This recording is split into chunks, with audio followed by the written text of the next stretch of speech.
అదే RTV app వార్తల్ని క్షణాల్లో చదివే అవకాశం ఉంటుంది. ఒక న్యూస్ పేపర్, ఒక టెలివిజన్ ఛానల్ మీ చేతుల్లో ఎప్పుడూ ఉంటాయి. 16న జరిగే మోడీ సభకు ముమ్మర ఏర్పాట్లు జరుగుతున్నాయి. ఇక్కడ జరిగేటువంటి పనులను పరిశీలించేందుకు టీడీపీ పార్టీ రాష్ట్ర అధ్యక్షులు పల్లా శ్రీనివాస్ యాదవ్ వచ్చారు. మనతో మాట్లాడక ఆయన ఉన్నారు. సార్ చెప్పండి, ఇక్కడ పీఎం సభ ఏర్పాటు ఎలా జరుగుతుంది? ఇక్కడ పిఎం ప్రైమ్ మినిస్టర్ మోడీ గారు వస్తున్నటువంటి సందర్భంగా ఇక్కడ భారీ ఏర్పాట్లన్నీ కూడా చేయడం జరిగిందండి.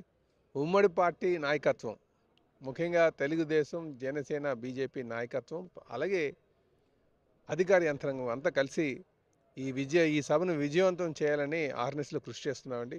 ఇప్పటికే ఈ టెంట్స్ అన్నీ కూడా ఏర్పాటు చేసుకున్నాం. సుమారు ఈ వేదిక దగ్గర రావడానికి 11 రహదారులు కూడా ఏర్పాటు చేయడం జరిగింది. ఆల్రెడీ ఎగ్జిస్టింగ్ ఉన్నవే, దాన్ని కొంచెం మరమ్మతులు చేసి అందుబాటులో తేవడం జరిగింది. వీటితో పాటు పార్కింగ్ ఏరియాను కూడా ఎటువంటి ఇబ్బంది లేకుండా ఏర్పాటు చేయడం జరిగిందని చెప్పి ఈ సందర్భంగా తెలియజేస్తుందండి. అలాగే ఈ సభ యొక్క ముఖ్య ఉద్దేశం కూడా ఏదైతే ఈ జిఎస్టీ సంస్కరణలు తీసుకొచ్చారో, మనకి ఇదివరకైతే 4-5 స్లాబ్లు ఉండేవి, అవి సులభతరం చేస్తూ, వ్యాపారస్తులకు సులభతరం చేస్తూ దాన్ని 2 స్లాబ్లుగా చేయడం జరిగింది. అలాగే బీదవాడికి సుమారు కనీసంగా 15,000 లబ్ధి చేకూరే విధంగా ఈ జిఎస్టీ సంస్కరణలు ఉన్నాయి. రాష్ట్రానికి జిఎస్టీ తగ్గడం వల్ల కొంత నష్టం ఉన్నప్పటికీ కూడా ముఖ్యమంత్రి గారు చంద్రబాబు నాయుడు గారు పేదవాడికి న్యాయం జరుగుతుంది, పేదవాడికి అది ఉపయోగపడుతుందనే ఉద్దేశంతో ఆయన మద్దతు పలకడం జరిగింది. సో ఆ సందర్భంగా ఈ సభని మోడీ గారికి అభినందన సభగా అభివర్ణించవచ్చు. అలాగే దీంతో పాటు ఓర్వకల్లో ఉన్నటువంటి ఇండస్ట్రియల్ ఏరియాని అభివృద్ధి చేయడానికి కూడా శంకుస్థాపన చేస్తున్నారండి. అందులో ముఖ్యంగా 400 ఎకరాలని డ్రోన్ హబ్గా పెట్టడం జరిగిందండి. అంటే ఈ భవిష్యత్తులో ఇక్కడున్నటువంటి అవకాశాలు బట్టి ఉమ్మడి కర్నూలు జిల్లా డ్రోన్ హబ్గా కాబోతుంది. ఎందుకంటే రేపు వచ్చేటువంటి లేటెస్ట్ టెక్నాలజీస్లో అదొకటి, అది చాలా ఉపయోగపడేటువంటి అవకాశాలు ఉన్నాయి. అలాగే మోడీ గారు లాంటి పర్సనాలిటీ ఉమ్మడి ప్రభుత్వంలో ఇక్కడ శంకుస్థాపన చేస్తున్నారంటే ఇప్పటికే ఉమ్మడి ప్రభుత్వం మీద వాళ్ళకి చాలా నమ్మకం ఉంది.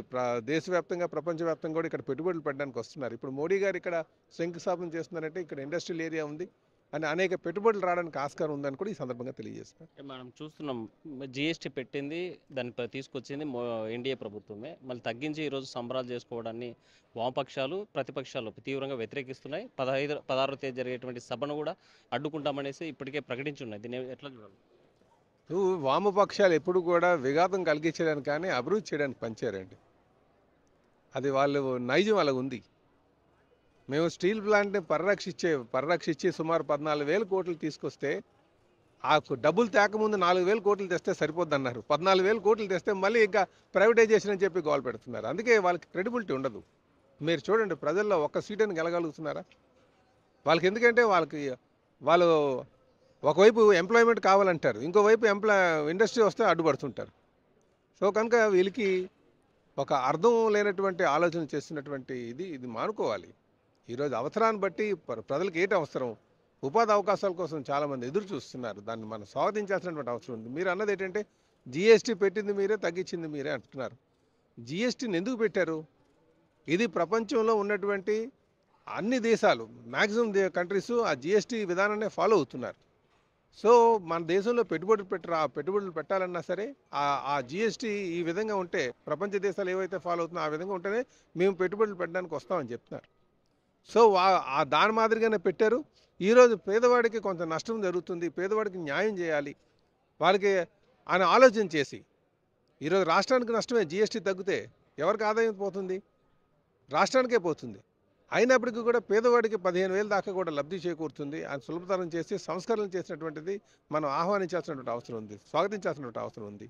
కనుకనే ఇది పేదవాడికి లబ్ధి చేకూరుతుంది, రాష్ట్రానికి నష్టం వచ్చినప్పటికీ కూడా అనే విషయాన్ని అందరికీ తెలియజేస్తూ ఈ సభ కూడా పెట్టడం జరిగిందని చెప్పి తెలియజేస్తాను. అంటే పవన్ కళ్యాణ్ నేను ఒక ట్వీట్ చేశారు, యువతకి ఉచితాలు అవసరం లేదు, 25 ఏళ్ల భవిష్యత్తు కావాలి అని ట్వీట్ చేయడాన్ని ఎట్లా చూడాలి? అది ప్రజలు తెలుసుకోవాలి. అవసరం ఉన్నా అవసరం లేకపోయినా సరే మనకి ఏది అవసరం లేదన్నది వాళ్ళు ఆలోచన చేసుకోవాలి. మేము అభివృద్ధి చేయడమే మా లక్ష్యం. అందుకనే మేము కేవలం సంక్షేమం ఒకటే కాదు, గత 5 సంవత్సరాలుగా ప్రభుత్వాలు ఏం చేశారు, సంక్షేమం ఇస్తే సరిపోతుందిలే అనుకున్నారు. సంక్షేమాలు ఇచ్చినంత మాత్రాన్ని మీకు ప్రజలు ఆదరించడానికి తెలిసింది. కనుకనే సంక్షేమంతో పాటు అభివృద్ధితో పాటు సంపద సృష్టి ఏ విధంగా ఫాలో అవుతుంది, ఏ విధంగా వస్తుంది? సంపద సృష్టి ఓన్లీ ఇండస్ట్రియల్ పెట్టుబడి పెడితేనే, ఇండస్ట్రీస్ వస్తేనే. అందుకని కూటమి ప్రభుత్వం మూడింట్లు కూడా సమపాలుగా చూసుకొని ముందుకు వెళ్తుంది. కనుకనే మేము ఉపాధి అవకాశాలు కల్పిస్తే ఉచితాల మీద ఎవరు ఆధారపడరు. ఉచితాల మీద ఆధారపడకుండా ఉండడానికి ఒకే ఒక మార్గం ఉద్యోగ అవకాశ కల్పన. అందుకని ఈరోజు ఈ ఇండస్ట్రియల్ హబ్లన్నీ కూడా చేస్తున్నాం. ఆయన చెప్పిన దాంట్లో వాస్తవాలు ఉన్నాయని కూడా తెలియజేస్తున్నాం. 16వ తేదీ వచ్చే పబ్లిక్కి మీరేం చెప్పదలుచు? మేము చెప్పేది ఒకటి, మా నరేంద్ర మోడీ గారు వస్తున్నారంటే అందరికీ ఆశ ఉంటుంది. మన ప్రాంతానికి ఒక దేశవ్యాప్తంగా పర్టికులర్గా తెలిసే విధానం తెలుస్తుంది. ప్రపంచ స్థాయిలో కూడా ఇక్కడ మోడీ గారు మీటింగ్ పెట్టారంటే ఆ స్థాయిలోనే ఇక్కడ మీటింగ్ చేస్తున్నారు కనుక దీని ప్రసిద్ధి అందరికీ తెలుస్తుంది. కనుక దీన్ని దిగ్విజయం చేయాల్సినటువంటి అవసరం ఉంది, విజయవంతం చేయాల్సినటువంటి అవసరం ఉంది. కనుక మీ ద్వారా నేను ఉమ్మడి కర్నూలు జిల్లా ప్రధానికానికి ఈ సభకు రండి, అందరినీ ఆహ్వానిస్తూ దీన్ని జయప్రదం చేయండి అని కోరుతున్నానండి. 16వ తేదీ జరిగేటువంటి సభ మొత్తం చూడడానికి ఏపీ ప్రజలంతా ఆసక్తిగా చూస్తున్నారు. 16వ తేదీ జరగబోయేటువంటి సభకి పబ్లిక్ అంతా రావాలని కోరేటువంటి పరిస్థితి. వీడియో జర్నలిస్ట్ చంద్రశేఖర్తో హుస్సేన్ నాటి కర్నూలు. మరిన్ని వీడియోస్ కోసం ఛానల్ ని సబ్స్క్రైబ్ చేయండి, లేటెస్ట్ అప్డేట్స్ కోసం వాట్సాప్ ఛానల్ ని ఫాలో చేయండి అండ్ లింక్ డిస్క్రిప్షన్ లో ఉంది.